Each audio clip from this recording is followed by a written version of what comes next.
What's up, everybody? Welcome to a brand new episode of the 5280 podcast on the MHRT Network. I'm your host, Douglas Creevy, aka Big Ol' Set of Stitties, alongside with my co-host, Cameron Parker, Gage Madrid, and Glenn Hauser. And you guys know what to do. Head on over to YouTube to the MHRT Network. Hit that like, subscribe, thumbs up, hit that join button. There's 3 different tiers, and all the options are on there. Also, make sure you head over to Broncos Syndicate, hosted by Gage Madrid, and do the same thing. Thumbs up, like, subscribe, and then hit that join button. I believe he said he's got 2 levels, and it gives you all the options and perks right on there. Normally, we start this off with asking how you guys are doing, but I kind of know the answer. So I'm pretty certain that the majority of this show is going to cover probably 2 things. So I'm going to start out with the big one, and that's going to be the interception heard around the world. Right? So yeah. I have something that I would like to say about it, and then you guys can get into it, and we'll just kind of talk for probably an hour because, good Lord, that's what everybody's going to talk about. If you look at the rule book of a catch, that was an interception. He did not – you have to control the ball through the ground, and if you don't, it is not a catch. It is not possession. If you have a problem with how the refs called that play, you have a problem with the definition and the wording of the rule, not with the referee's decision. Then you sit here and you say, oh, well, look at the Bears in the Rams game and Devontae Adams, they called that one different. That means that they called it wrong in that game, not in the Bills and the Broncos game. Yep. That is my first rant. Go ahead. Well, I was going to say, first things first, like if they don't understand that rule, that probably means to me they don't know how to read. That's probably what it means to me, because they don't know how to read. Because by layer of the law, it was an interception. He didn't have control of it. The ball was clearly moving. And you also know it's sad when Joe Burrow comes out of a hiatus, a quarterback comes out of a hiatus and actually calls it that it was an interception. So very clearly, they don't know ball. They don't understand what the process of a catch is. That also means that if they don't know what a process of a catch means, that means that the ball that happened with Dez Bryant, the ball that happened in a few other cases where catches probably could have been a Megatron, probably would be the better case, maybe where it probably could have been a catch. That wasn't a catch. And by layer of the law, the process happened where he did not have the ball in his hands. And by the time he had the ball in his hands, it wasn't. It was in Jaquan McMillan's hands. And at that point, the rest was history. And I think the part for me that is just very irritating is Bills fans and really any fan are picking and choosing what camera angles they want to use specifically to fit their own narrative when they can't use the other one, the main one, which like localizes it to the point where you can clearly see the ball in the possession of Cooks for the brief period, and then it transfers over to Jaquan. And I know Glenn noticed another angle in watching the NFL Films one, which was that thing is in slow motion, and you can just tell clear as day that thing was very clearly an interception. Yeah, and I think that the part that gets lost in the sauce here is that play shouldn't have counted anyway because there was holding in the end zone, which should have ended the game. So the fact that we're sitting here discussing this is ridiculous, and the Bills fans that are utilizing screenshots to prove their point when very clearly the video disputes their point, it's ridiculous. It's a loser's mentality, and they need to grow up. That's all I got to say. You know, to put some context on what Cam was saying about Joe Burrow, he hadn't tweeted in 2 years, and this is what brought him back in. Yeah. And to add to the part about the NFL Films, watch Cook's reaction after the ball is taken from him. Yep. Oh, he is like this. He on the ground. He did not even make an argument. It was dejection. He knew that it had been stolen from him and it was going to be an interception. And to Gage's point, had that safety been called, we would have been away from this complaint, the 2 pass interference complaints, one of which would have been a 15-yard penalty on Bosa if that, some 2-yard difference, right? The other one looked like the Heimlich maneuver in a full sprint. I mean, come on now. Just would I have been disappointed myself if the shoe were on the other foot? Absolutely. But and I do appreciate Bills Mafia for their loyalty to this team. I think they do deserve a Super Bowl at some point. However, they also complained, if you remember, about overtime, and that's how they ended up where both teams had the opportunity to have a possession at overtime because they felt slighted that Mahomes beat them on that. So listen, it is what it is. But if they had called that holding play, we would have our starting quarterback come Sunday. Well, and I understand focusing in on that play, right? Because that is a huge play, changed everything. That's how the game won. But if you wanted to win the game, don't commit 5 turnovers, right? Like, that's a big part of why you didn't win the game. Yep. I'm just saying. Well, right? And that leads to another area of this, which is it's both true. And for maybe for a certain extent, if they did not want to fire Sean McDermott, it's really the point of Josh Allen. The hell is it Broncos Kingdom? I've heard of Bronco. I've heard of Bronco Land, which was what something Kliss created, and then obviously Broncos Nation or Broncos Country. Yeah. And then now Broncos Kingdom. But I will say, like, there's one part that's true, and when if there was probably a game that if they didn't want to fire, I guess Sean McDermott, sure, because like when you look at it, Josh Allen was the reason they were in that game. That is true. Josh Allen was also the reason they lost the game. So, I mean, like, it was just a very weird game overall from Josh, because it was like, yeah, you understand why he's superhuman and he's the real Superman, not Cam Newton. Cam Newton is Bizarro Superman, and Josh Allen is the real Superman. And so, like, you clearly saw how good he was in that game, but you also saw plays where it's like, this is not typical of him, missing throws, carrying the ball like it's a loaf of bread, and having turnovers. I mean, it's just a very, at times, uncharacteristic Josh Allen performance. True. Well, and like you look at Twitter, and we've been a victim of the same thing. Oh, the NFL has a conspiracy. They're against the Bills. Are you kidding me? You think that the NFL wanted Bo Nix to be in the AFC Championship over Josh Allen? Stop it. That is stupid. Yeah. I think part of the reason McDermott got canned was that deciding to, with no timeouts and 40 seconds left or 50 seconds left in the first half, that he decided not to kneel down. And what did he think Josh Allen was going to do? If he was definitely going to, if he couldn't, there was nothing to throw, he was going to run.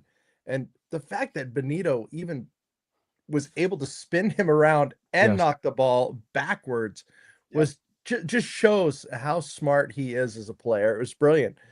But McDermott, I mean, what a disastrous choice to not just get to halftime, especially after that touchdown right before. Same crap that the Titans did week 1, and that was a heavy contributor in Brian Callahan getting fired. And we said this in the green room before the show started. This wasn't just this year that got Sean McDermott fired. It was an accumulation of all the years and all of the playoff failures, from losing at home to Kansas City, getting blown out at home by Cincinnati, losing on the road to Kansas City multiple years, including last year where they had the lead and should have won the game. So this is a collective effort of several failed seasons that led to Sean McDermott getting fired. When Dungus, did you fire Bronco Bill after you saying it's over on the Broncos won? Yeah, I did. He decided Bill cursed us he by decided not to jump Jarrett through the table, Stidham. so he's out.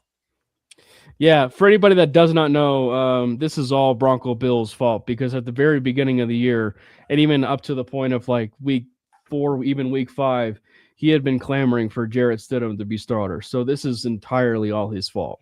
It really is.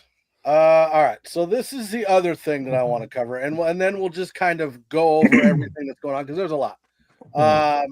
So he says, Michael Q3M7K, whatever. And it's much worse than Nick's. Nick Foles 2.0 incoming. It's Stiddy. Now listen, obviously everybody knows that Bo Nix fractured a bone in his ankle, had surgery today. He's gonna be out. If anybody says, "Hey, get a kitty," don't do it. No, get more kitties. Get all the kitties. I'd rather have a dog. We have 4. I got 3. Cat lady over there. The Bo Nix obviously gets hurt, has surgery, he's gonna be out the rest of the season. So Jarrett Stidham is gonna get the start in the AFC Championship. And I kind of texted poorly. Yeah. When I texted you guys in the group chat, like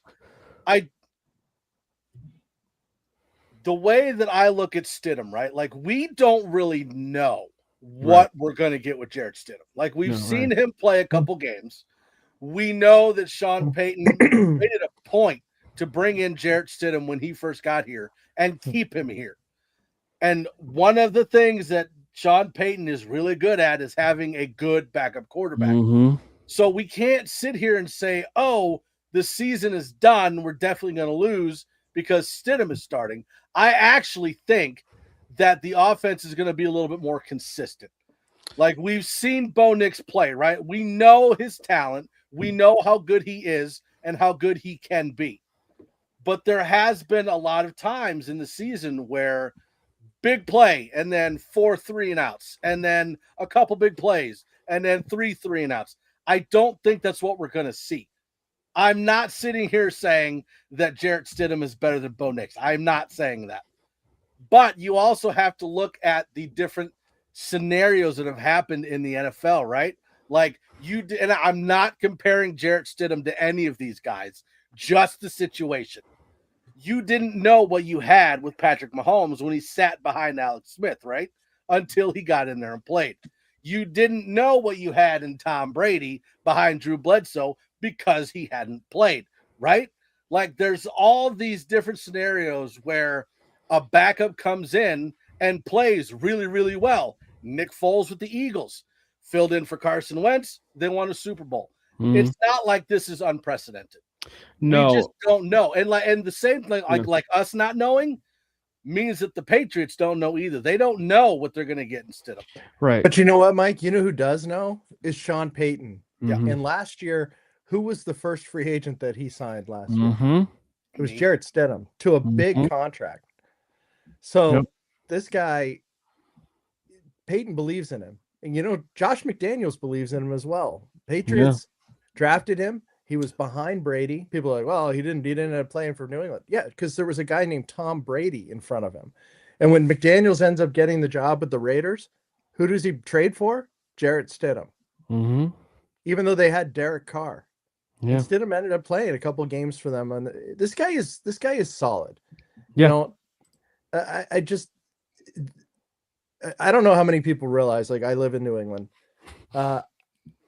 The bullshit that is happening so far already this week, with the impression that this is going to be an absolute bloodbath.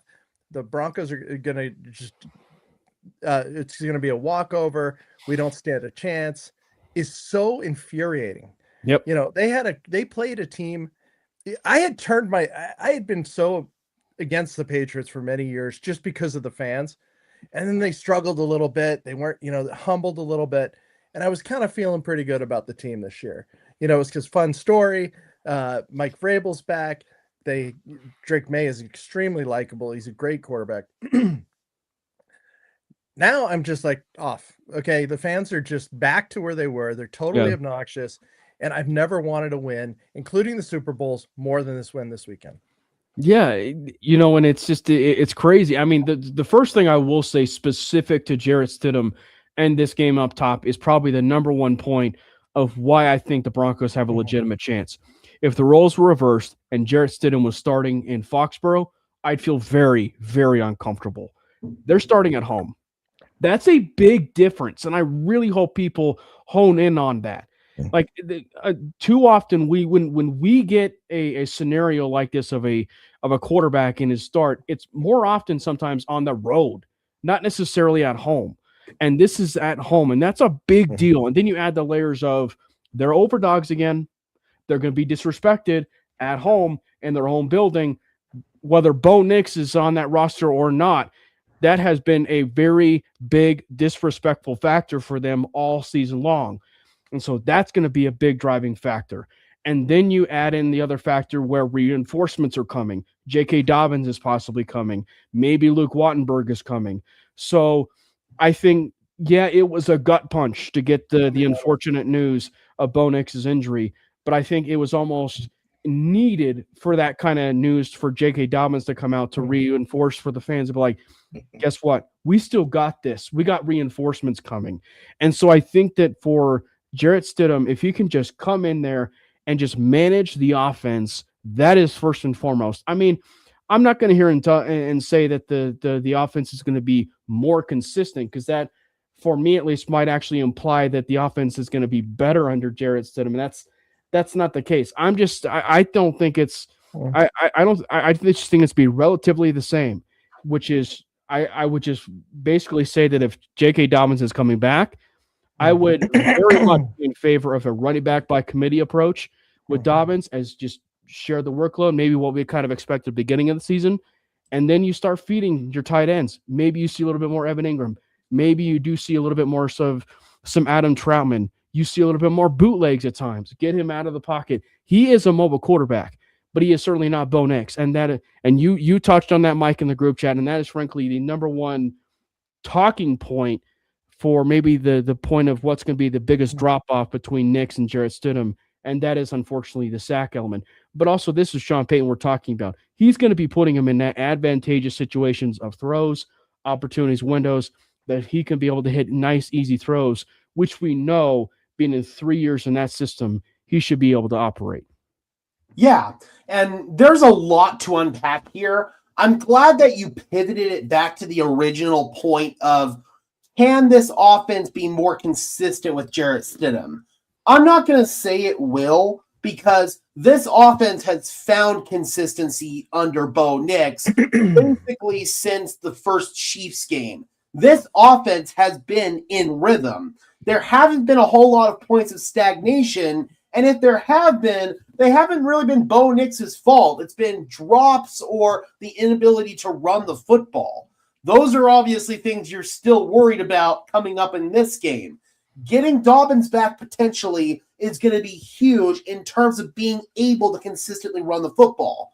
But I do think that Jarrett Stidham is going to do a good job of keeping this offense ahead of the chains. The drop-off is going to be a lot less drastic than it maybe would have been at another point in the season. I think that Jarrett Stidham is going to be able to keep the offense in rhythm with some of the short and intermediate passes, dump it off to Evan Ingram. We saw a big-time connection in training camp in the preseason between Jarrett Stidham and Evan Ingram. He likes to be a little bit more conservative and safe in the passing game, whereas Bo Nix, he's looking for that big play downfield, and if it's not there, that's when we see him check the football down or get it to his guys underneath. So that's where I think Jarrett Stidham is going to excel. It's going to ultimately come down to, can Denver run the football, and can these receivers step up, because we're probably not going to have Pat Bryant or Troy Franklin this week. I'm leaning a little bit more towards getting Franklin back than Bryant, but we'll see how that situation shakes itself out throughout the week. They brought back Brandon Johnson. They've got 3 other guys on the practice squad: Elijah Moore, who everybody's wanted to see, A.T. Perry, who everybody's wanted to see, and then Michael Bandy, who at times we've seen too much of, but then he'll step up and catch a touchdown out of nowhere. So you never know, man. Hi, kitty. It's going to be all on this entire offense to collectively step up, not just Jarrett Stidham. Stiddy doesn't need to go out there and be Bo Nix. He just needs to go out there and be Stiddy. Right. And to gauge his go ahead, Mike. I do want to clarify when I say consistent, that's what I mean. Like moving the chains, like 3 yards on a play, 3 yards on a play, and just keep moving it instead of going after those big chunks. That's why my consistent. So go ahead. I was going to say, the impression is that this guy just got brought into the building and that he has no history with any of these people. Hasn't been, practicing, hasn't been in the meetings. Isn't Bo's best friend and is attached at the hip. This guy's there. And I think we also, Gage made a very good point about the running the ball is going to be very important for us. And that was one thing that Houston really failed. I mean, on top of CJ Stroud, just ruining his opportunity at a major contract, I think. Woody Marks at one point had like 15 rushes or 12 rushes, and it was like 0.3 yards per rush. Like we got our hands full with that Patriot defense if we can do the running. But I also want to make this other point, is that our team, we still have our defense. Like we lost our quarterback. We lost Bo. We did not lose his top 2 defense.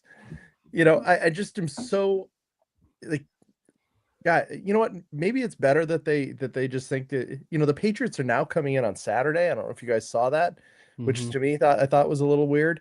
Maybe they think that it's going to be an easy game and they don't need to spend more time in the state. I have no idea. Yeah. I just don't think that it's going to be what people believe it's going to be. Well, and I do want to talk a little bit about how close Stidham and Bo are. I mean, every single game, every practice, Stidham is headphones on, microphone on, talking to Bo, running through stuff, going through everything. When Bo went to the locker room after he had the X-ray or MRI or whatever he had, do you know who the first person was that greeted him? Stiddy. Yep. All the rest of the players went and saw him. His wife went back there. The coaches were back there. They even took a picture of it where he's still in his pads on the floor in a corner, and he's just surrounded by everybody in the building. Everybody loves Bo Nix, but everybody loves Stidham. But this goes back to the biggest credit of it all. And, maybe that kind of leads us to the game a little bit more. But kudos to Sean Payton. He gets a lot of hate. Sometimes by the national media. But he's adopted, strictly when it has been this Denver Broncos team, and frankly, even the Saints teams in the past, he has adopted this mentality of team above self. And I thought one of the biggest things that they ever did, for anybody that does not know or has not been to a Denver Broncos game, more often than not, they do introductions for the offense or they do introductions for the defense. They did not do that for this game against the Bills. Sean made it a precedent to put team above self. And if people in this chat and everything have been following this Denver Broncos team from the moment Sean has gotten here, that has been his number one thing, has been team above self. And that quarterback room and everything that it has been representing is the model for everything that this team has been. So, and that is one of the reasons why they are rallying around this idea of this one's for Bo, but also they're rallying around this idea that Jarrett Stidham can come in and win this football game for us. So they are even Bronco fans, obviously. I have myself included linking a Twitter account of Jarrett Stidham's profile picture, and I'm not the only one. Every single member in Broncos country is doing the exact same thing because we are rallying around Stidham as quarterback. It's who Sean Payton has clearly bought into this team as a team mentality, and everything has just gone, the same way ever since. So let's talk. Go ahead. I just wanted to touch on that, what I just put in the chat there, because I thought that was Bill at first. I was like, listen, Bill, you can't call her Stiddy and then question. But it didn't say Chargers fan syndicate, though, Mike. I know. We actually do have a Chargers syndicate, by the way. But no, it's like, Stiddy can maybe throw Bill's it on the 5 top yards further than Bo Nix can, but I don't know if he can fit those same throws into tight windows like Bo has been able to really these past several weeks. So that's the big question here. I know that Stiddy's going to be able to efficiently operate this offense. He's been in it for 3 years. He knows the protections. He knows the route concepts. He knows where his checkdowns are going to be. But can he make those same big boy, quite frankly, fuck you throws that Bo Nix can make? Brett. That's fun. All right, let's talk a little bit about the Bills game and the Broncos game. And then we'll go into the Patriots and what we're looking forward to in that. But to kind of wrap everything up and close everything on that, the Broncos are very, very good at getting opposing teams' coaches fired. That's just how it goes. Like, this is what, third time this season that a coach has gotten fired after they played us. So watch out, Vrabel. I think the streak ends this week, though. I think Vrabel is safe. Maybe Josh McDaniel, though. Maybe he'll get fired. Who knows? Yeah, He's safe too, dude. Yeah. God, He and May are like McDaniel's fired. I definitely was concerned coming off of the bye, just because of how they looked after the last bye in the season. But I thought they looked really good. I thought the offense, maybe not the running game as much. McLaughlin did get the start, which was great to see. But I think they ended up with 75 yards running in the game. That was all Bo for the most part. Yeah, and most of it was Bo. Not great, Bob.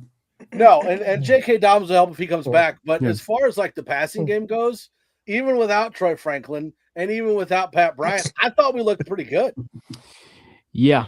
There's a lot of takeaways in this game. And I actually think it was Sean saying screw you to the NFL in terms of, once again, I have my quarterback. We're going up against the number one pass defense. I'm going to show you who this quarterback really is.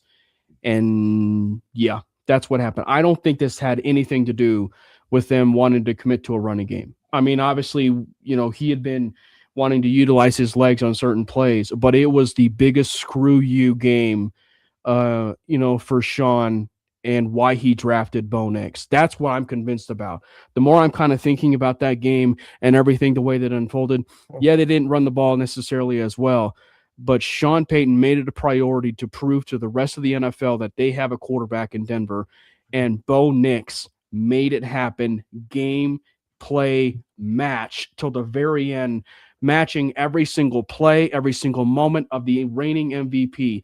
He made it count when it mattered most. So if you doubt him now, I sure as heck hope you doubt him later, because you don't deserve to be a Bo Nix fan at that point. And after watching that game, because he did everything possible to solidify himself as a franchise quarterback officially after that game. That was his moment. That was his drive. And frankly, all of Broncos country should be very elated that moment happened. And I'm just even blessed to even be at that game and stay for as long as I did in that overtime. Imagine if you had told the national media pregame that one of these quarterbacks would have like 5 big-time, elite, special, beautiful throws, and then one of these quarterbacks would have 4 turnovers. Could you imagine? Wonder who they would have been. Yeah, I mean, it would have been insane. It would have been fuel for guys like Nick Wright and fucking Benjamin Solak, all those clowns. So the fact of the matter is, man, Bo Nix is a franchise quarterback who outplayed Josh Allen in that game, and very decisively. Mm-hmm. And to Allen's credit, not necessarily for this game, but just in general, like the amount of pressure that literally everything is on his shoulders.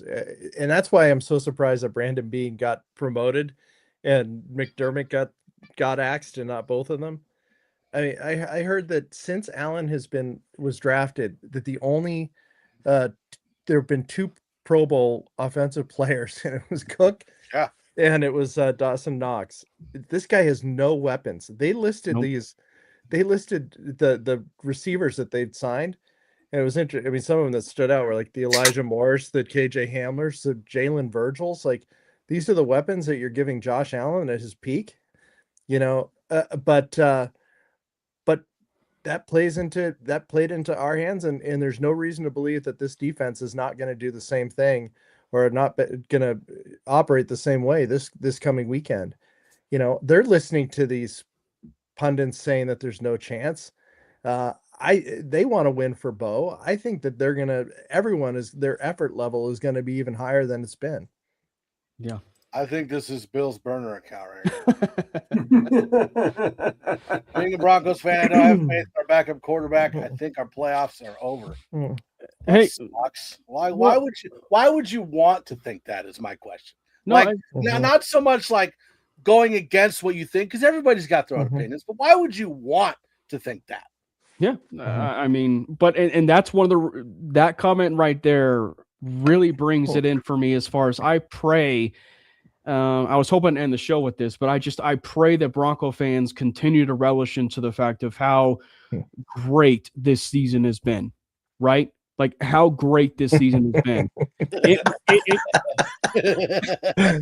Look how fast he couldn't type fast enough to. He's like, "Whoa, I'm not Bill. Whoa, you can call me a lot of things.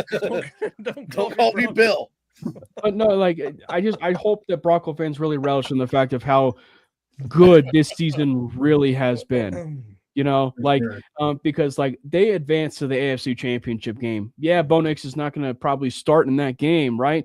But like the fact is that they advanced to the AFC Championship game. They've already clearly they've clearly proved themselves that they are the number one seed for a reason.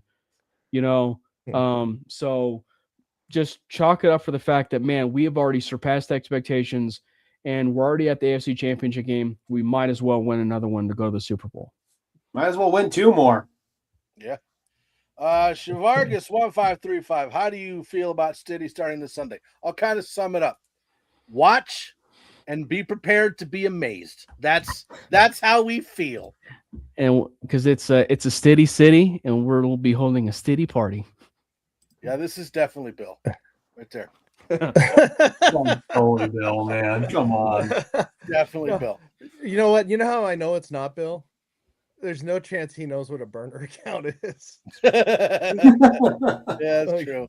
He also wouldn't know how to do an X and a D for a winky face. True. So one of the other things that I was surprised with, looking on the other side of the ball, Denver has had a tough time getting turnovers on defense. We get 5 in this game. And I'm not going to sit here and say that the defense was amazing the entire game, but they were amazing at the points where it mattered, right? They were able to get those turnovers when we needed the turnovers. They were able to get the stops when we needed the stops. Was anybody going to stop James Cook? No. James Cook is going to get his yards. That's why he's a leading rusher in the NFL. But they stopped him when they needed to. They did get the turnovers. I will give them credit there, but the net yardage they gave up in that game was concerning. Right. Especially because of the way that the Patriots can move the football. If they're on, man, they can move the football about as well as every other offense in the NFL. I'd say that Drake May is already a top 5 deep ball thrower in the NFL. So that does give me some cause for concern. The way that Josh Allen was kind of able to light up that secondary, the way that he was able to make multiple plays with his legs, and then the lack of run defense at several points in the game, man, that's a problem. So we can sit here and be happy about the turnovers, which I definitely am. Don't get me wrong. Nick Bonito was a monster out there. Jaquan McMillan, obviously, he's a ball hawk, and he's going to get the turnovers in the most critical situations. And then the James Cook fumble, that was also nice. Getting those turnovers is going to be huge. I'm not saying those aren't important, but we've got to make sure that we're not giving up a metric crap ton of yards between getting these turnovers. You know what I'm saying? Yeah, there's a lot to process, of course, you know, with that game. And I think that, you know, when we talk about when we do talk about the Patriots game and then we talk about the Bills game, I think my biggest takeaway was, and frankly, I liked it from the measuring stick standpoint, right? Like we talked about that last week, like that I thought Buffalo was a great measuring stick of where things were last year to where they are now. But it is still evident that the biggest takeaway for them was that Buffalo probably still at that point, and even probably in the AFC, probably ended up still being their worst possible matchup of anybody that was that draw. And it solely and solely the reasoning for that was It was the trenches. The trenches were the biggest part of that entire game, with how just outmanned they really were. Malcolm Roach had some really nice moments. Nick Bonito had some really nice moments. You got to give him at least some due on some of those plays and creating turnovers.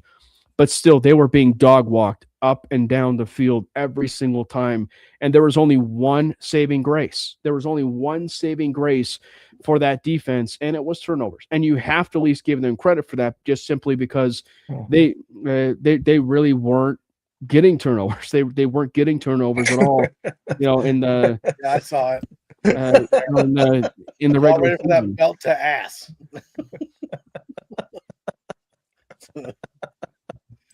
Oh boy, Mike usually pays a few bucks for that, but Poor usually I'll go anywhere from like 2 to 12. It depends on how hard they hit. $12. 2 to 12, and the kind of belt. It's got to have that nice snap, or it just isn't worth it. I'm just dying over here. But no, I Mike's like, you know what? Maybe Maybe I'll go up to 15. Yeah, maybe 15. It depends. I will say though, I think that, and I said on last week's show that I think the Malcolm Roach was going to be a big key in the defense figuring out against the Bills. Had a big game, loved it. Mm-hmm. And Jaquan McMillan again. Like those are my two players of the game. I would love to put an offensive player as player of the game. I just don't have one. Bo. I mean that's the easy answer. But you're not going to put Marvin Mims in there? I don't know, because you can make a case for little Jordan Humphrey though too. Not compared to Mims. You better put Mims little in Jordan there. Actually dropped a pass in the end zone. Initially, he redeemed him. That was called redemption, Mike. But if you remember last week, I believe I said Marvin Mims was my breakthrough player of the game. But anyway, that's beside the point. He digresses. Yeah, that's right. No, but like that's the one thing I will say that I thought was so funny as the game was unfolding was Crumb, play the game, Crumb. What I thought was so funny was the Bills went into this game with no wide receivers, like literally two wide receivers. And when you look at little Debbie's, but he also has crumbs on there. So in honor of Frank, I got crumbs all over the place. but literally and figuratively. So what I was gonna say is that like when you look at like the Broncos offense and how it finished literally exactly the way the Bills offense did, which made it, almost impressive with what the Broncos were doing, but no, Marvin Mims deserves so much of some love on this one, because we have been preaching from the rooftops about certain players that need to be used from day one. And I think if there's one thing I will say, and it gives a lot of credence, I think, to the idea that maybe Sean was holding plays back or holding certain players back or running a certain vanilla offense after the bye week when it comes to the Chargers and it comes to the Kansas City Chiefs. It seems very evident he was holding plays back. He was holding players back, because at the beginning part of that game, and you feature Pat Bryant, you might want to start notifying that next year, in terms of some of those players that you might want to circle that's going to be a key part of your offense. Marvin Mims, in key playoff moments, they were down two wide receivers, but you might want to circle that one down, because they featured Marvin Mims, and Mims was electric. He was everything that I would have expected, because my comparison for him had always been Percy Harvin, and they used him exactly the way that Percy Harvin was, and he was electric. So much so that he was so good, they took him off of kickoff returns for a certain point. Which I think they should do moving forward because of all the injuries at wide receiver. Yeah, I was going to say, you almost have to, because if you don't have Pat Bryant, you don't have Troy Franklin. Marvin Mims would be the obvious choice to take those reps, right? Well, if you remember, Crumb is getting some more. Yeah. Well, if you remember, opening kickoff, Mims gets hit. He's down. The Bill is down. Mims is in the blue tent. I'm thinking this guy's got a concussion on the opening kickoff. And then Pat Bryant catches 3 passes on the first drive. And on that third reception on the tackle, he gets a concussion. So fortunately, we were able to get Marvin back because the guy was just money. But that's to Gage's point, and you mentioned in his video today, is that this guy needs to be taken completely off the kickoff team because we just cannot take that risk. We don't have enough wide receivers on the active roster if we just keep losing these guys. Yeah, and do we know if there's any lingering effects from that camera shot that Mims took to the back? He came back. He got like a stand or something. I'm assuming it was a bruise or something. Not anything big. The most important part of that is he came back in the game. So, yeah. Yes, Bill is still trolling. He is. Now, okay, so the Frank Crum touchdown. Didn't they do the exact same play on the other side with Bowles? I believe they did, yeah. It's the same thing, wasn't it? It was similar. Maybe it wasn't as like deep as Bowles was on his route, but yeah, it was roughly the same. It was Frank Dan Skipper Crum. It was beautiful, man. And Frank Crum's right up there with Dan Skipper in terms of like height and just being that big quarterback friendly target, man. And he even had to dive for it, and he was able to get his way in there. That was awesome. Well, I think we all expected a Wyoming Cowboy big guy would get that first touchdown. We were right. That would be good. But imagine if there was a ticket out there somewhere for Frank Crum first touchdown. I know, right? Oh, it'd be worth a fortune. Oh, man. Did you see the video where they put the Titanic music? Yes! As he's that was lifting him up. That was great. It was amazing. Oh, man. Oh, my God. Do you guys think we won the game fair or the pass interference has something to do with us winning? No, it's probably the 5 turnovers by the Bills. That's probably what did it. But to answer the question, we won fair and square. And again, the 2 PIs at the end were both good. Yeah, and even the first one was, if you think that was questionable, we declined a 15-yard penalty where Bosa hit Bo Nix late. A roughing the passer penalty. There were 2 defensive infractions on that play. We opted to take the pass interference, which was a 17-yard gain versus a 15-yard gain. So if we want a bellyache about that being, put that away, we still would have moved up 15 yards. Yeah. And again, Tre'Davious arms were completely engulfing Mims. I mean, it was so obvious.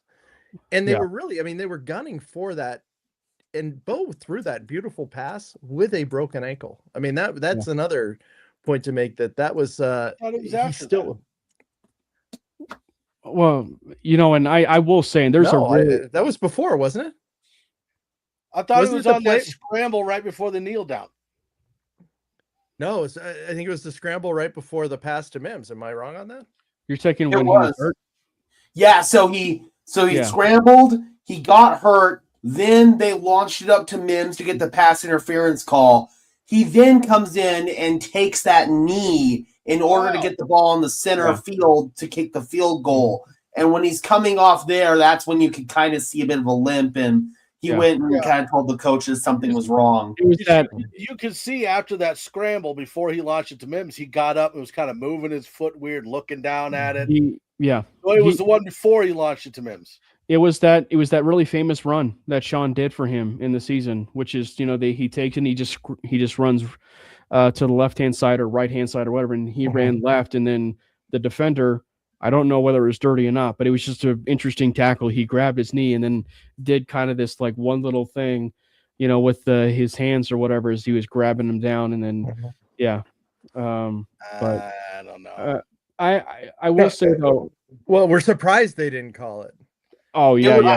I thought it was pass interference. I think it's just because we're surprised because he's called all the time. Well, he's surprised when he's not called. All right, let me ask you guys. Contact. All right, so McMillan is going to get big money, and Riley Moss is due for an extension soon too. I would much rather have McMillan than Riley Moss. Moss is he plays a panicked game. I've tried to be supportive of him, but that play in particular was so risky. And the fact that he's just always looking around, like to make sure that he didn't, I think I think he's is on his way to becoming a more serious liability, and I do worry about them going after him with a steady stream this weekend. Yeah, but obviously, in fairness to him, he's been having so many pass interference calls. I actually don't blame him looking around as much as he does. But I will say, yeah, I mean, we've said it before. If there is certain things that he probably needs to be working on, it's that he still needs to be less grabby. But the last half of the season, if we're keeping it a buck, the last half of the season, he has been very less grabby. And in doing so, his coverage is still maintained the same. His tackling has also gotten better post that Jacksonville Jaguars game. So like it's I still think this could be a question that he'll be targeted a little bit more. The part I think with J-Mac is going to be interesting is he's a restricted free agent, and we know, and this is obviously a free agency conversation, but we know when it comes to restricted free agents, that's going to require a cut sheet, right? When teams kind of belly up and offer a contract, an expected contract for a player, and then it's up to the Broncos if they want to match that. And I would imagine, I would hope that the Broncos can get to that point and maybe match that, or maybe it doesn't even get to that point. Because I think that my hot take is the Johnny Barron pick definitely motivated him, but I don't think that the Barron play and what he actually gives the Broncos is not predicated on, him actually being a nickel. I think Barron has so much versatility, it's not even going to matter whether or not they extend Jaquan McMillan or not. So I think McMillan is still a pretty big priority for that team to try and lock up anyway. Has there been any news on how the surgeon went today on Bo Nix? Can't find it. Last I heard was a tweet from Bo, and he said everything went good, didn't he? That was a tweet from 2021. Okay, never mind then. I don't read that far. I was watching the local news, and they were saying there was nothing yet as of about an hour and a half ago. Yeah, there was a tweet in 2021. So I found that out, right? Like, this was his third ankle surgery, and it's the same ankle that he injured at Auburn. Yep. I didn't know he had one in high school too. Sean Payton revealed that in the press conference. I knew he had the one at Auburn, but yeah, man, just kind of goes to show that sometimes this stuff happens, and Bo's bounced back great from the previous two, so I don't see any reason why he's not going to bounce back great from this one. You know what? How great was Sean Payton in the second press conference that he gave the other night when he came back, delivered this news, cracked a couple one-liners. He had to have been just absolutely stunned what was happening, because we were, and he's the guy, right? So he handled that so well, and then just giving Stiddy the watch us, just watch, like I loved how it ended.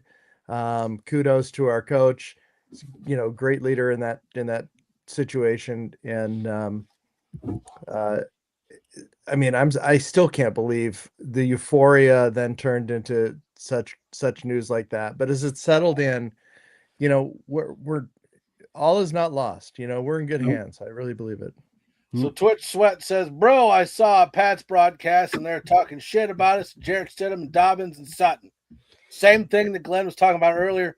And Glenn's out in the Boston Patriots fandom kind of area. This is going to be Glenn at work all week. Screw you guys. I'm going home. just all week. Glenn's just had enough. Oh, dude. Alone. Yeah. I'm telling you, man, I might go full uniform on Friday.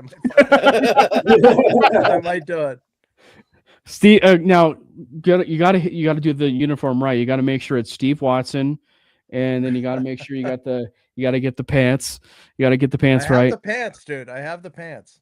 Yep. And I just go and pull up that thing on Diggs on PS2. I don't necessarily know about that. I think they might put Diggs on Booty, because Booty's been the more reliable receiving threat these last few weeks. PS2 on Booty. I'm sorry, yeah, put PS2 on Booty, Diggs on Booty, Jesus Christ. No, we don't have Trayvon Diggs here, folks, so we can't do that. You can dig out a Booty all you want. That's your call. What you do in your private time is up to you, sir. Damn it, Mike. But no, PS2 on booty. Yes, I think we could definitely see that. And then do some sort of bracket coverage where you've got a double team on Stephon Diggs. That's how they approached it with CeeDee Lamb and George Pickens in the Cowboys game. I could very easily see that. Plus, you've got to worry about those tight ends, man. Hunter Henry, Austin Hooper, they can also make your life hell. So I would not be surprised at all if the Broncos took a little bit of a non-traditional approach in covering this Patriots weaponry core. And if they double team Booty, the FCC might get involved. Jesus.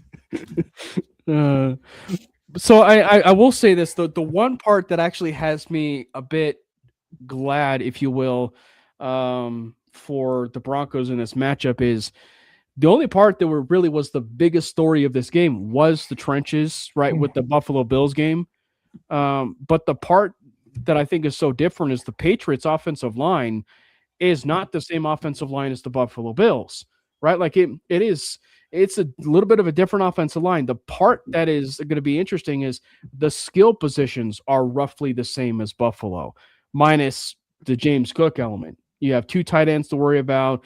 You have obviously some wide receivers and everything. It's basically Stephon Diggs and maybe Booty at this point, but it's just like the playmakers are going to be somewhat the same. It's just how do they do it? And I think that the part where the Broncos can really feast on that is really feasting on that offensive line, and I think that if they can be able to really get after May and create a lot of havoc, you're going to see a really long afternoon. And the fact that May's last 2 starts in the playoffs, I'm going to keep it blunt here. He has regressed. He has not played like an MVP. He has been trash. He has not been good. He has played Houston. They won. They scored 28 points. You want to know why they scored 28 points? It was because of all those turnovers and the field position and everything. That's the only reason they scored 28 points. 4 times. And he even coughed it up 4 times too. He has not played like an MVP. He sucks. Nix has been the better quarterback in the playoffs. Frankly, he has not been an MVP this year. It has been Matt Stafford. I am sick and tired of hearing about this Drake May conversation about he is the best quarterback in the National Football League, because if you want to be the best quarterback in the National Football League in your second year, maybe play like it in the playoffs. You forgot to pound the table like So angry. Ryan Kelly. I love I'm doing this for Buffalo, damn it. Hey, wait, did I just get fired the next day? What? He did. And that was best, man. That was one of the things I wanted to talk about. Was you look at the Texans and you look at the Pats game, right? As we're watching to see who we're going to play. I mean, yeah, the Texans have a really, really, really good defense, but they also don't have a great offense. Like you look at and I think I said in the group chat, the Patriots have a very balanced team. The problem is I don't think the Patriots have as good a team as the Broncos. They don't. I don't think the Texans had as good a team as the Broncos. Because you look at that offense, you look at the turnovers, you look at the stupid mistakes, made the Patriots defense look better than it is. People aren't ready to hear this. The Broncos are the best team that's left, not just in the AFC, but all around. The Broncos are the best team that is left, and that includes Seattle. Yeah. And for Gage, let me just say, I mean, anyone that follows Gage knows that he's not adverse to being critical of the Broncos where need be. So he's not a hot take artist. So that says something right there. Yeah, I'm serious, man. Like, I don't think there's anybody out there that can beat the Broncos in these playoffs. Patriots do have a solid pass rush, but we've got a great line. We've got 2 first team all-pro linemen. Yeah, well, and you look specifically at the first 2 games that the Patriots played, they were trash offensive linemen that they faced. Houston's offensive line, for as good as they talk about trenches, for as good as they want to talk about trenches down there in good old Houston, Texans, they suck. And the Patriots feasted on them. And granted, C.J. Stroud was very much trashed in that game as well. Well, you know what? The Patriots are going to in this game? A game that Patriots fans themselves in the middle part of the season was very worried about. Going to Denver and facing an offensive lineman that is the best offensive line that they probably will be facing all year. And yeah, they're with the backup quarterback. They're facing a backup quarterback. But you know what? That's also fitting because they've had such a lame schedule anyway. So this is probably just anything for them. So this is just, I guess, just food for them, if you will. But no, they're playing a team that is better than them in nearly every single category except for quarterback. They suck. The Denver Broncos are going to be beating them by a touchdown, maybe even 10 points. I am sick and tired of this, but I will say on the good side of this, the Broncos versus the Patriots is good for the NFL. I'm glad we have it back, but they're still going to be, beating the Patriots by probably 10 points. Well, and you want to know how many times the Patriots have won in Denver in the playoffs? That would be a big fat 0, baby. They have not done it. Nobody wants to come here and play in the playoffs, man. I'm just trying to match this. Turn this way. Huge. It's huge. Right there. Well, and this crowd's going to be great. They're going to be the greatest crowd of all time. They're going to be great. It's going to be huge. We as Bronco fans, we are not allowing the New England Patriots to come to this game. So we're going to build a wall. We're going to build a wall. I don't know if you were watching any of that, but you were frozen like this. I just walked in here and we're going full Donald Trump. You were frozen like this. This is how you were frozen. It's funny. I should have gone around the whole here, so I just looked like Adam Ray there. Because I could go on with that one. You guys heard about that, right? Like the Broncos are shutting out all like the New Englanders and Bostonians. Good. Yeah. Good. So they're building But we're a not wall. the first to do that. That happens every year. I know. Like, that's what. Well, and I did want to make the point, like you go back and we talk about Jarrett Stidham and the backup and Bo Nix and blah, blah, blah. If you look at Jarrett Stidham, he is good enough to start for at least 15 teams just this season, right? Like he is a starter on different teams. Yeah, he's a serviceable starter, and that's everything we're coming back to, and to everything that Glenn was talking about, like they're making it seem like he's this first time starter with Sean Payton, and everything. And I will say, it's like, do you guys not do any research? To quote Kirk Signetti, just Google the fact that Jarrett Stidham has been, with the Denver Broncos for 3 years. And much like, even Sam Ehlinger, he easily could have left for another job. You know what Jarrett Stidham did? He didn't leave for another job. He wanted to stay here, right? Like he wanted to stay here.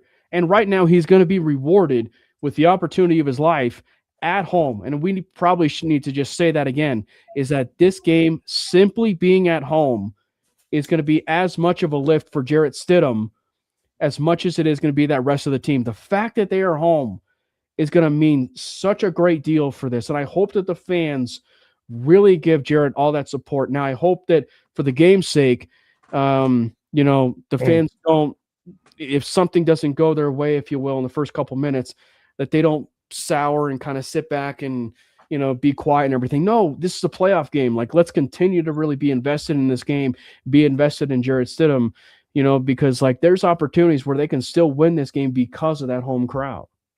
Do you think any of the 76,000 fans that are going to be there that are wearing orange and blue are going to be discouraged and down in the dumps, or do you think they're going to scream their asses off? Exactly. Well, I know what I'm going to do. Yeah. And as far as I think Dylan was asking 10 years, Dylan. Literally 10 years. Was asking about the uniforms, right? I don't know. There is some speculation. There is some speculation we might be wearing throwbacks. And shout out to Patrick Coyote who pointed that out. But like there's oh my gosh, can you imagine? Yeah. That would be sweet. That'd be so cool. All right. Keys to the game. What do we need to do to win this game against the Patriots? I think Gage froze again. Unless he's giving his smoldering look for his modeling pose. Huge. This frozen piece is huge. I don't know what he looks like right now. It's a very serious pose. He There he is. Welcome back. I'm back. He looks stoned, but that would never. That would never. I mean, I always am, so nothing new there.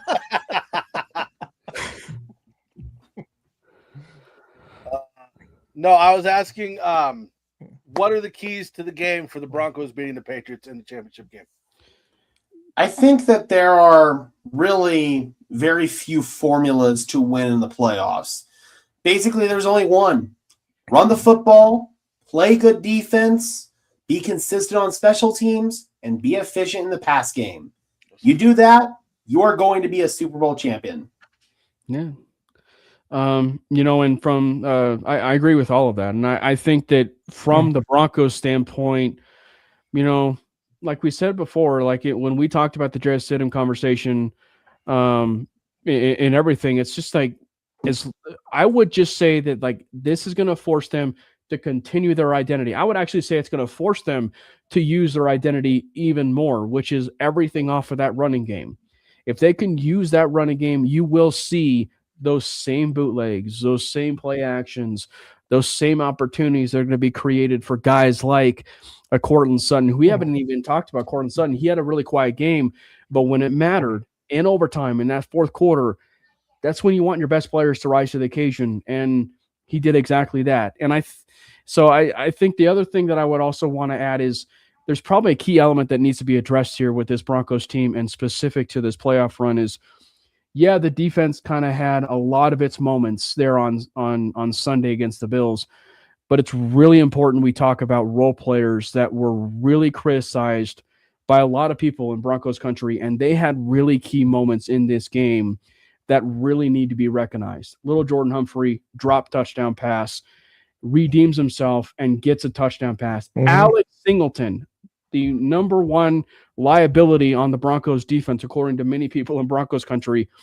frankly set the tone for the turnovers in that entire game and caused that fumble of James Cook. And then PJ Locke, the other person that many people had been doubting, ends up getting the key interception, off of a stalled possession that the Broncos ended up having. He ends up turning to getting an interception off of that. So that's another side of this too. When you look at this Patriots game, is how can some of these other role players continue to step up, knowing the fact that despite the fact that Gage is frozen again, that we could. Oh, no, not. Oh, it looked like you were frozen. Chilling. It looked like you were frozen. I look like you were frozen there for a second. He's just totally constipated right now. But no, what I was just gonna say is having the role players really respond is going to be the other extra layer to this, just because of how well they really performed in that Bills game. I think the biggest key for me is that just Stidham does not don't make mistakes. Just don't let the moment overtake you. I think he's been in this league long enough. I think he's that's not going to be the case, but don't try to force any passes. Just take what they give us, and then the rest should take care of itself, quite honestly. This defense is going to step up. I expect all his teammates to step up. Nobody wants to lose to this Patriot team. Nobody wants to look like they're a one-man team. It's quite insulting, actually, to the Denver Broncos, who have won 15 games this year, number one seed in the AFC, and for people to think just because one player, even though it's the quarterback, is gone, that all is lost and that this team sucks. It's insulting, and it's just really not true. So just come on, Stiddy, just be steady. That's it. And I do want to give shout out to DNVR for the citizens of Stiddy City tagline that I have on there, because they came up with that, and I thought that was really good. Like I say in the bathroom all the time, let it flow. All right. Let it flow, baby. So I won't ask a lot of things. I won't ask facts. I won't ask the score question, but are we taking the Broncos to beat the Patriots to go to the Super Bowl? Well, I already gave my prediction when I went off about 20 minutes ago. I should say I don't know if it's going to end up being 10 points. But I do think Denver comes away with this one. It'll be close again. I think it'll be a little bit close again. But I think that Denver does pull away. And we might get another Will Lutz game-winning field goal in this. So I've been Listen, given if no you're- reason against this team. None. Mhm. Yep. You know, if you go to Lincoln Financial Field, there's a statue of a quarterback outside the stadium, and it's Nick Foles, the backup QB that won the Super Bowl. So there's no reason for me to believe that, like Gage said, there's no reason to doubt this team now. And being at home, I think the Broncos pull this one out and shut a lot of people up. Yeah, I'm going Denver for the win too. And there's two more things. One is really short, but this is the first time in the history of the MHRT network that we are still talking meaningful Broncos football near the end of January, and it is awesome. it is, and it's just it's a great feeling for us. It's a great feeling for Broncos content creators. Even for what Gage gets to do over there at Broncos Syndicate, and obviously for what I get to do with mainly Broncos as well. And obviously Mario's show just kicked off here around like 8:00 and everything. But like any content creator, any content creator that like does Bronco stuff, they deserve it too. I mean, like we have been down in the dumps for 10 years, right? And so like the fact that all of us have been grinding as much as we have in these last 10 years, and we've lasted as much as we have, and we're finally at the point where these last 2 years has been some of the most fun we've had in these last 10 years has been great. So we actually get a chance to talk about some meaningful football. Yep. But none of them are as good as MHRT Network and Bronco Syndicate. So just throwing that out there. If you want to go to the YouTube pages and hit those likes and thumbs up, do that. Don't watch that loser Mario, though. He sucks. Yeah, screw that. What does he know? He's not connected at all. Yeah, he had the opportunity to join the network and didn't. So loser. But the last thing I want to talk about, and it's just like I've been listening to a lot of Buffalo Bills, not listening to that. Yeah, because I shut down when he talks. Yeah, Buffalo Bills podcast because I like punishment. I mean the belt to ass thing, $12. I was listening to a lot of their podcasts because I wanted to see who they were thinking would be a good fit as head coach for the Bills. And I've heard Davis Webb's name multiple times. Yeah, it makes a ton of sense. For anybody that does not know, when we actually did the show and Davis Webb was hired, we talked about how Josh Allen specifically enjoyed working with Davis Webb. And, if Brandon Beane had every spine in his body to do the right thing, I would at least want to listen to my quarterback, Josh Allen, and try and do what's right for him. So it would suck certainly to lose Davis Webb, but having the opportunity to coach and be a head coach or possibly even be the offensive coordinator for Josh Allen is incredibly hard to pass up. So and frankly, I would just say probably at the beginning part of the year when we were having that Sean McDermott conversation, I think all of us kind of like said that Davis Webb would be one of those people, if you will, was on kind of like a short list for Buffalo. Mm-hmm. And if you looked, go ahead, Gage. Go ahead. I was going to say, and if you looked at that picture that Izzy Nix posted, the person actually sitting on the ground next to him was Davis Webb. And I believe Buffalo wanted him to be almost like a player coach. Like, he was so organized and had documented everything. He said his fiance called him a hoarder because like he has all his notes from every game and every practice and whatnot. But Gage, I'm sorry to cut you off. Go ahead. No. I've heard Joe Brady, their current offensive coordinator, he's heavily in the mix. Brian Dable is one who is definitely in the mix because of the prior relationship with Josh Allen. I would say Davis Webb is probably more so offensive coordinator in the event that Joe Brady gets the head coaching job. He could take over as the play caller. That could make quite a bit of sense there. I've even heard a couple of defensive-minded guys, like Jesse Minter was one. I had heard Robert Saleh, but obviously that one's no longer an option. Yep. So that's kind of what I'm hearing right now. And I think I even heard Jonathan Gannon being tossed around, but I don't know how serious that one is. Yeah.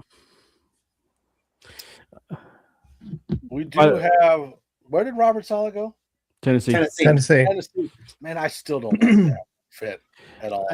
There's something to monitor. There is something to monitor here, though, and because of the fact that Green Bay lost their defensive coordinator to the Miami Dolphins job, something to monitor might actually be them requesting an interview for hometown hero Jim Leonard to return home and be their defensive coordinator down there in Green Bay. So just something to monitor. I think, as I said, I think the likelihood of Leonard being back is getting to be less than zero at this point. People say that we might be getting A.J. Brown. What do you think on that? No, I doubt that. He doesn't fit what Sean Payton wants to build here. And yeah, it's just not going to happen. They shipped away Jerry Jeudy for peanuts because he's a headache. They don't want to bring in another wide receiver who's a headache. And he's an overrated douche canoe too. Yeah, well, and it has nothing to do with him as a wide receiver. It's more have something to do with him as being a head case. That's the only reason. Yep. Yeah, maybe he should read on the sideline How to Win Friends and Influence People instead of whatever he is reading. Mm-hmm. All right. Anything else that we did not cover? Mike McDaniel to the Chargers. That just happened before we went live. That up. Is anybody else not concerned at all? I'm very concerned about that. I love Mike McDaniel. Yeah. No, go ahead, Cam. No, I'm concerned about it just because that's the best offensive coordinator that Herbert will ever have at this point. Sure. And so if Herbert can't make that work, we legitimately have a Justin Herbert conversation on our hands, entering almost year 10 of his career. I think it will be very interesting though, because Mike McDaniel and very clearly Jim Harbaugh are very different personalities. Mm-hmm. So I think it'll be very interesting to see how that all works, how long it lasts. But yeah, I think just stylistically and in that Shanahan offense, yeah, I'm very curious how that's all going to work out. He loves his running backs, by the way. He loves his running backs. So don't be surprised if Omarion Hampton is not the only running back that gets added to that football team, because we saw that with Devon Achane. Mm-hmm. You know, I speaking of Herbert, I don't know if I'm the only one that thought of it, but you know, after we found out Bo was out for the season, did anyone else think of Herbert blowing off the post-game interview and here's Bo with a broken ankle and he's standing there answering every question? Yep. Mm-hmm. Now, I did see an interesting tweet, and obviously it's just a funny thing, but they were saying they should make it a rule that if your quarterback gets injured in the playoffs, the team's quarterback that you just beat has to join your team. That's how that, yeah. That's funny. I like it. Josh Allen being a Bronco after all. He'd be like, what are these things called receivers here? This is crazy. Sean Payton, an offensive-minded coach. What is this? Wait, my head coach actually calls my plays? I know, right? You know, I will say this. You know, kudos to the people that were understanding and making jokes about the idea of the Broncos adding a quarterback. You know, understanding, that's the key word. Understanding and making jokes of like adding a quarterback like Tom Brady or, you know, Phillip Rivers. But like, it's just the people that were consciously thinking that it's an actual option. Like, that's the one I need to like just really preface here really quick. Y'all are idiots. Yep. Like, y'all are legitimate idiots for thinking that Phillip Rivers was an actual option. Cam Newton was an actual option. You know, like, or even Kaepernick. Like the fact that even crossed your mind and you were serious about it, frankly, tells me that you are slow in the head. You're not a ball mover, and frankly, you haven't been paying attention at all to the Denver Broncos these last 3 years when it came to Jarrett Stidham. So thank you for doing us a service for telling us how stupid you are. and you still think John Elway's the GM. Idiot. Facts. Swear.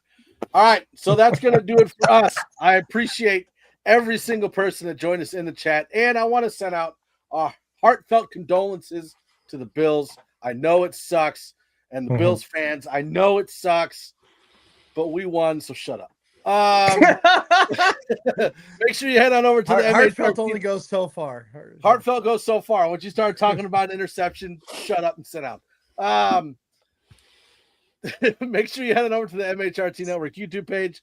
Hit the like, subscribe, thumbs up, and hit that join button. Also, make sure you head on over to Broncos Syndicate, hosted by Gage Madrid, and do the same. Hit the like, subscribe, thumbs up, and hit that join button with the different options it gives you there.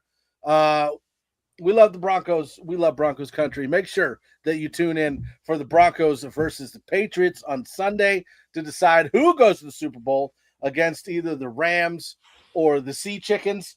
So that'll be fun to watch too. We appreciate you guys. We love you guys. We'll see you later. Peace. Fast lane when I pass in the street, bag of money in the passenger seat. Tempo's been asking for me on the road from the west to the east.